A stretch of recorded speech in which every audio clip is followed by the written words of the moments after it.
Dans cette présentation, nous allons étudier une nouvelle loi britannique appelée le Bribery Act, loi anticorruption. Le Bribery Act a été adopté le 8 avril 2010 par le Parlement britannique. Le texte de loi a été rapidement complété par des lignes directrices rédigées sous forme de guide par le ministère de la Justice. Le Bribery Act est entré en vigueur le 1er juillet 2011.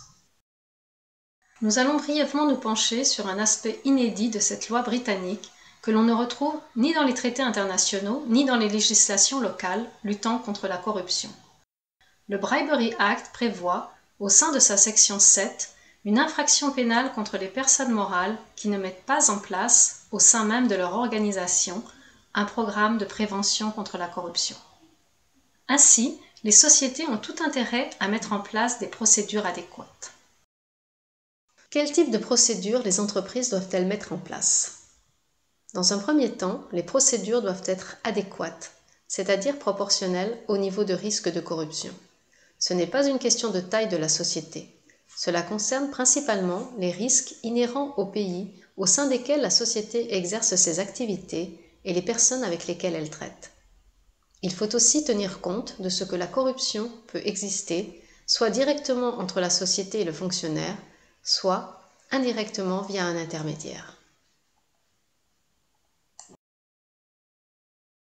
Les entreprises se doivent d'analyser leurs activités conformément au Bribery Act et son guide. Elles doivent par exemple se poser les questions suivantes. Est-ce que la société traite avec des fonctionnaires locaux ou des fonctionnaires étrangers? Est-ce que la société utilise des agents tiers afin d'obtenir de nouveaux contrats? Des enquêtes, notamment financières, ont-elles été effectuées avant d'établir un partenariat avec une autre entreprise? Ensuite, grâce à ces auto-évaluations, les sociétés pourront rédiger une déclaration de risque majeur afin de mettre en place un programme efficace de lutte contre la corruption. Des procédures efficaces et des évaluations claires sont requises par la loi. Déclaration officielle du top management. Le management à haut niveau doit favoriser la création d'une culture anticorruption au sein de l'entreprise et affirmer le principe d'une tolérance zéro. Il doit être clair que corrompre ou être corrompu conduira directement à un licenciement pour faute. Code de conduite des affaires, politique de dons et invitation, politique d'éthique, politique d'approvisionnement, politique de confidentialité des données, politique informatique, procédure de validation groupe, manuel des sanctions disciplinaires, politique antifraude, etc. Mais le programme anticorruption doit également être efficace. La conformité au Bribery Act ne requiert pas seulement des déclarations, mais aussi des outils et des procédures. La société doit mettre en place des formations en présentiel dédiées aux salariés et aux personnes associées, des sessions e-learning, des informations régulières sur la lutte anticorruption, un suivi régulier des procédures incluses au sein des divers manuels, des procédures d'escalade, des programmes de dénonciation speak-up, une surveillance régulière de l'activité, enfin la nomination d'un responsable compliance. Ces déclarations et ces procédures seront vérifiées et évaluées par le procureur en cas de suspicion de corruption. Qui est concerné par cette nouvelle infraction pénale? Toutes les sociétés ayant une présence commerciale démontrable au Royaume-Uni, ainsi toutes les sociétés constituées ou ayant formé un partenariat dans ce pays sont de facto concernées par cette loi. Mais sont également concernées par cette loi toutes les sociétés du monde ayant une partie de leur activité commerciale au Royaume-Uni, quel que soit le lieu de création ou de signature du contrat. Il n'existe pas d'exigence d'un lien de connexion avec le Royaume-Uni, telles que la nationalité britannique, la résidence au Royaume-Uni, ou des activités commerciales exercées au sein du Royaume-Uni. Les lignes directrices affirment que le juge sera l'arbitre final afin de savoir si l'organisation exerce effectivement des activités en lien avec le Royaume-Uni.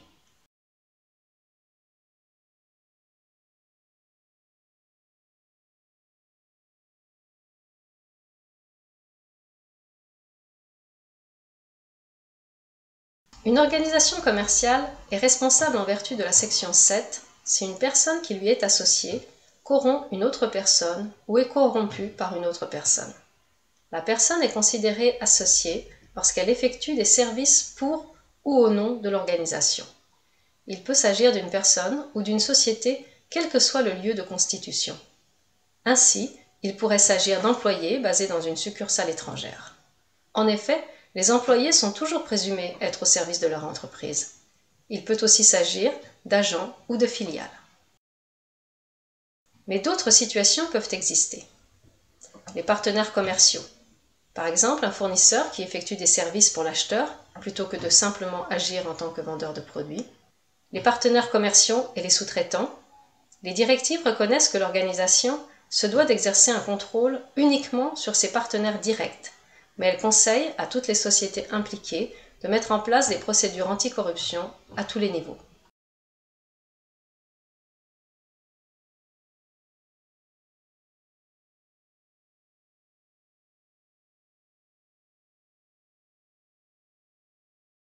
Joint venture, constitué sous forme de société distincte.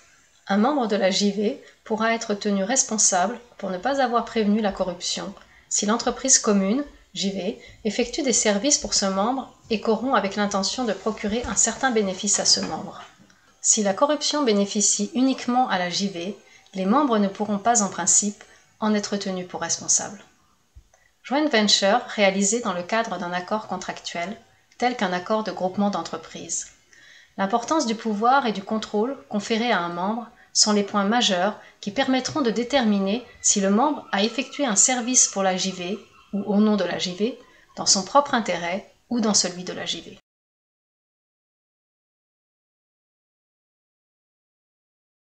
Aujourd'hui, la corruption a atteint un niveau important de complexité, tirant profit des nouvelles technologies informatiques et des réseaux Internet pour opérer. Par conséquent, les exemples que nous venons d'étudier sont très simples au regard de la réalité. Les parties impliquées dans un vaste système de corruption sont de plus en plus nombreuses et les réseaux difficiles à identifier, car ils utilisent les paradis fiscaux et les mécanismes de blanchiment d'argent. Ainsi, il est dans l'intérêt de toutes les sociétés de mettre en place un programme anticorruption le plus efficace possible.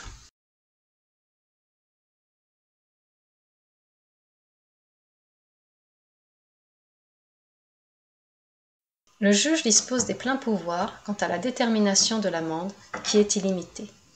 De plus, cette amende est appliquée sans lien de causalité avec l'acte de corruption. L'autorité principale de poursuite des délits de corruption au Royaume-Uni, Angleterre, Pays de Galles, Irlande, est le Serious Fraud Office. Ce dernier a développé une stratégie internationale et entretient des liens étroits avec, notamment, le département américain de la justice et la US Securities and Exchange Commission. Il entretient également des relations avec des réseaux internationaux et européens tels que Eurojust, le réseau de justice européen, l'Association internationale des procureurs et la Banque mondiale. En pratique, les procureurs du Serious Fraud Office peuvent faire référence au Crime and Courts Act, adopté en 2013 et proposer à l'entreprise une suspension des poursuites. Cette proposition sera contractualisée par une transaction contrôlée par le juge. Elle peut être appropriée lorsque l'intérêt public n'est pas le mieux servi par une poursuite directe. Nous pouvons citer, par exemple, les cas où la corruption n'est pas trop étendue ou lorsque la poursuite met en cause la sécurité nationale ou lorsque l'organisation coopère pleinement. L'accord de suspension des poursuites est soumis à certaines conditions. La restitution des bénéfices, le paiement d'une amende, l'indemnisation des victimes, la coopération de la société dans la poursuite d'individus, la mise en œuvre d'un programme anticorruption avec, si nécessaire, la nomination d'un responsable de la compliance au sein de l'organisation. Toutefois, la signature de l'accord sera un événement entièrement transparent et public.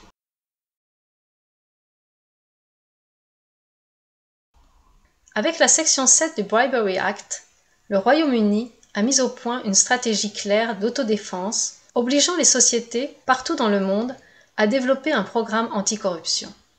De cette façon, la section 7 peut être assimilée à un logiciel antivirus utilisé dans la prévention des effets néfastes de la corruption.